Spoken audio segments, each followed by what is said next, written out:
Howdy friends, it's Frightman and I'm here with the 7-foot animated Plague Doctor from the Home Depot Halloween season 2024. In this video, I'm going to give you a demo and we're going to do a fair and honest review. If you would like to see how to assemble the Plague Doctor, I have a video for that. If you would like to see how to get him back in his box, I have a video for that. But for now, let's take a look at his demo.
So let's talk about this Plague Doctor.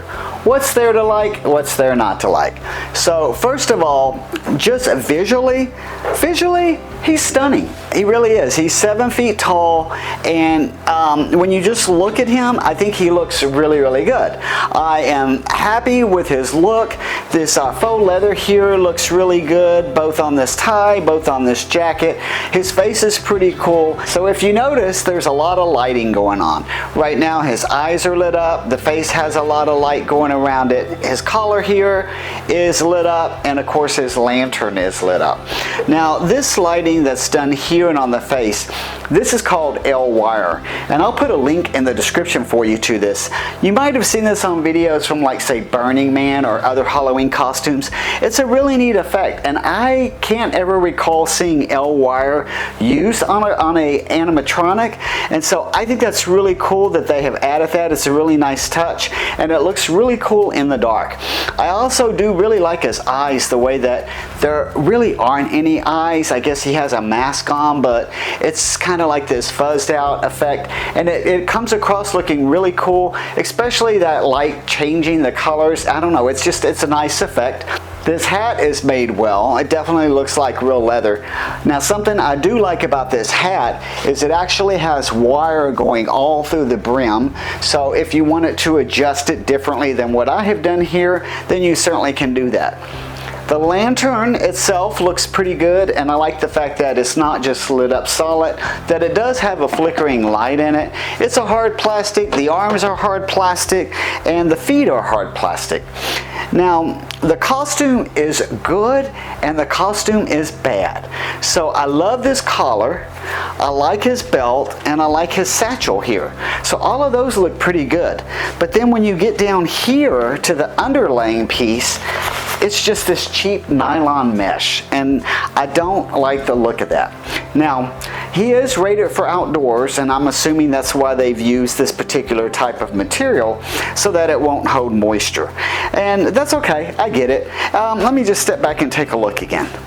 So, putting it together and kind of feeling it, I don't like that material. It just feels and looks cheap to me, but in the dark it's fine. And the staff itself is also pretty creepy. It kind of has this I guess it's kind of it's some kind of bird skull with wings, so it looks really good. It has got LED eyes, and at first I thought that mine was broke because I have all of these other lights going on, but the staff only lights up when it moves. Oh, the staff moves? Yes, the staff moves. So let's talk about his control box, and let's talk talk about some of his movements. So that control box has a step pad mode, and then it has an on mode with the sensor, and the sensor is located right here because it's black and this is black. It hides itself very well, and if you put it on the sensor, it's on a timer. So this is the third prop now that I've had a timer, and that timer comes on for 6 hours and then it goes off for 18 hours. So if you turn on this prop at 6 p.m. it's going to run to midnight, turn itself off, and the next day it's supposed to come back on at 6 p.m. So that's kind of cool. And then there is the mode that we're in right now. This is the lights only mode. Again, the staff is not lighting up, but everything else is, and it looks pretty cool as a static prop just lit up like this. I like that a lot of the props this year are having the option to have just the lights on without the motion. I think that's a nice option to have if you want to just have it displayed in your house. Let's talk a little bit about his assembly.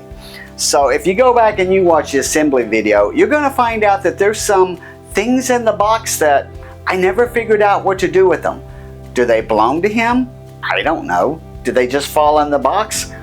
I don't know. But I've done probably 50 of these type of assemblies, and I've never had extra parts that I did not know what to do with. So that's puzzling.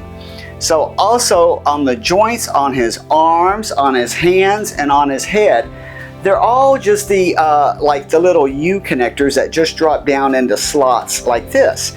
And so they have a little pin that goes through these little rods to keep them from falling off. So I should have had a pin here, I should have had a pin here, there should have been a pin in his head, and there should have been a pin over here on his left arm. I got no pins. None. Never had that happen. Never ever have I had that happen. I've had maybe one missing off a prop, but every single pin, I don't know, it gives me this feeling like they were supposed to put so many of these out by a certain date, and they didn't make the date, or they weren't going to make the date, and they had to rush it, and maybe the QC guy just kind of said, QC, QC, QC. I don't know. It just doesn't feel good. His movements are really cool. So the way that he moves his arm at the same time that his body is moving, it's pretty realistic, like this guy is actually taking that lantern and kind of moving it around like this. It looks really nice. Of course, the head moves from left to right, and that's really nice. This staff piece is a really interesting piece. So whenever he speaks, he kind of tells this story about, you know, the doctor, and he's looking out and he's got to take care of patients and everything. It's hard to pick up the audio on the camera, but it sounds really good, and there's some really long tracks to this. So I'm pretty impressed at his audio. It's pretty clear and it's pretty loud, definitely clearer than probably what it's coming across the camera.